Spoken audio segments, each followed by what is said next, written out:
Also, just wanted to point out, the irises are getting ready. Welcome to Frugal Family Gardens. My name is Julie. Let's see what's going on today. All right, Frugal friends, I've got this Gurney's strawberry food that I inherited from my brother, along with some other plant foods. I think I have blueberry and like potato. I don't know, I'll have to look. But anyway, I'm confused. It says to apply 1 pound per 100 square feet, existing plants, broadcast. So if you broadcast, does that just mean like sprinkle, or are you supposed to dilute this with water? Because I had thought it was like something you diluted with water. And I think the other one that I have is, because the other one is like pink and I can't find it. Remember, I had found it and I put it somewhere really safe. Yeah, I don't know where it is. But luckily I was able to find this one, but it's like granules, like grayish, dirt looking granules. I think I'm gonna just, like, with my glove on, sprinkle it into the strawberries. I don't know. Since I'll probably have done something by the time you guys see this, the smart thing would be to Google it. Okay, so I'm gonna try it with just sprinkling it.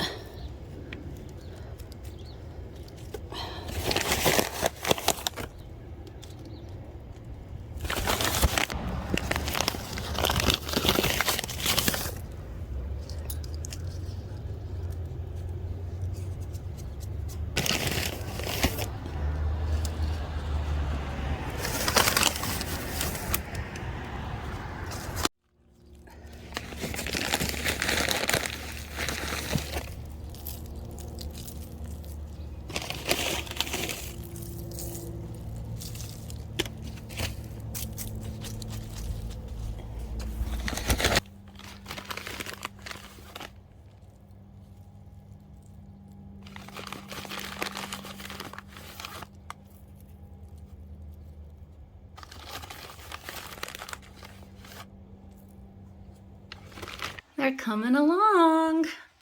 I moved several of the tiny ones into bigger pots so that they can start growing some more.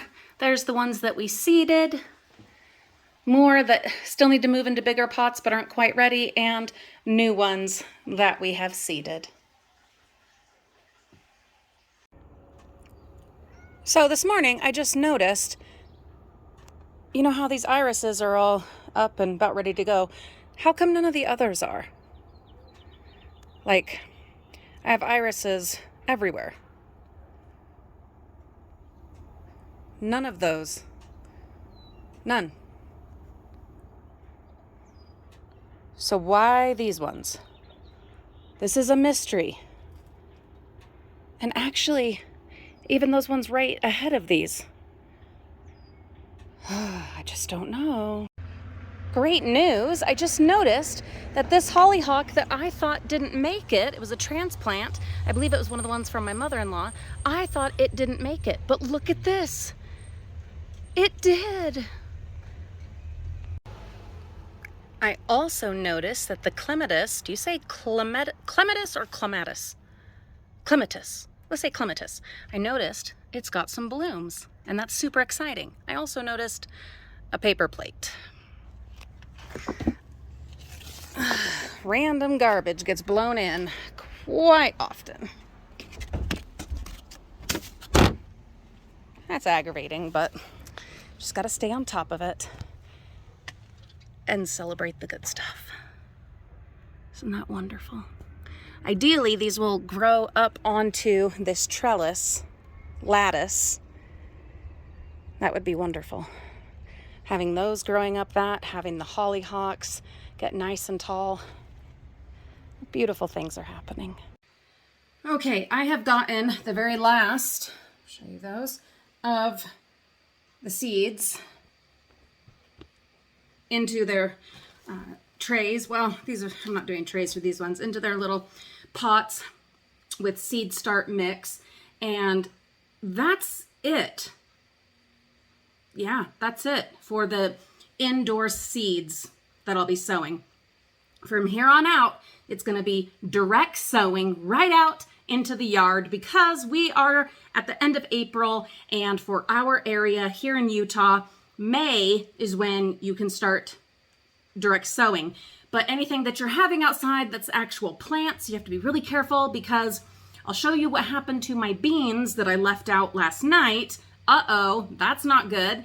It did get down into the mid-30s Fahrenheit last night, and they weren't happy about that. The tomatoes actually looked like they were just fine, but the beans were not happy. Beans are a finicky bunch. They drive me crazy. They need it to be perfect. It can't be too cold. It definitely can't be hot. They need that little place. I thought tomatoes were the really persnickety ones, but just based anecdotally on this one experience, it was the peas. Beans, peas. Anyway, what I have here are sweet peas. Yes, all the fabulous sweet peas, and I will be doing more sweet peas, but again, those I will be direct sowing. I soaked, what one is this? My parsley single Italian flat. I soaked these, and I'm going to go and direct sow them out into a pot outside. Basically, I'm out of room for any more seedlings because I did commit to keeping it just to the shelf there with the grow lights, and I'm sticking with that commitment. Really, I have no choice. There's nowhere else to put them. Unless I were to cover the table again. I've done that in years past, but we are committed to eating family dinner together, so we're not doing that. This is life in a small house, and we're making the very best of it. So these are ready. I'm excited. We're going to be planting a lot of seeds out and about, but before we can do that, we need to prep. Now for the pots out in the, what am I calling it now? Oh, I think it's still the Laughing Place garden. That's not hard at all. I've pulled out weeds. I've pulled out old plants. I've gotten all that pretty much done. I'm going to mix in some new soil just to revitalize. And then I just sprinkle in the seeds, cover them, stamp them down, give it some water, and let it do its thing. But out in the yard, either way, well, there's weeding, and then there's raking the, digging it up and turning over the soil, being careful to get all the weeds out first and make sure there aren't any weed seeds, because otherwise we're just sowing weed seeds. But luckily I have several areas that I have covered with old carpets and rugs and with old air mattresses. I'm the frugal mama. I'm not fancy. I will make do with stuff that I can find. You guys know I have a long history of dumpster diving, not so much anymore, but health, what are you gonna do? So I use a lot of those things. Air mattress doesn't blow up anymore. Garden cover. Why not? Weed suppression. Tearing out a rug. Weed suppression. Piles of cardboard. Weed suppression. So luckily I do have several areas that have not seen the light of day in years. And so I can go ahead and remove those coverings, use them elsewhere, not the cardboard. By now that's all disintegrated. But remove those coverings, treat that soil, get it ready, mix in some compost, some manure, and then direct sow out there. That's on the list. That's coming. A lot of this really comes down to how I'm doing. If you don't follow my grown-up channel, Frugal Mama's Time Out, then you might not be entirely familiar with what's happening right now. I am in the middle of an arduous, very painful diagnostic process because I've been having some very serious digestive issues. I won't go into the details on here, but on Frugal Mama's Time Out, we go in depth. Oh boy, do we go in depth on that. So it's a matter of what I am up to and wrangling in the kids and having them help, which is, wonderful, because then they can carry on the gardening traditions if they so choose. And it's good for kids to work and to get their hands in the dirt, and not just to, make mud pies, but also to bring life to the garden. So we'll see how it goes. All right. There's potential for surgery in the next few weeks, and I just don't know.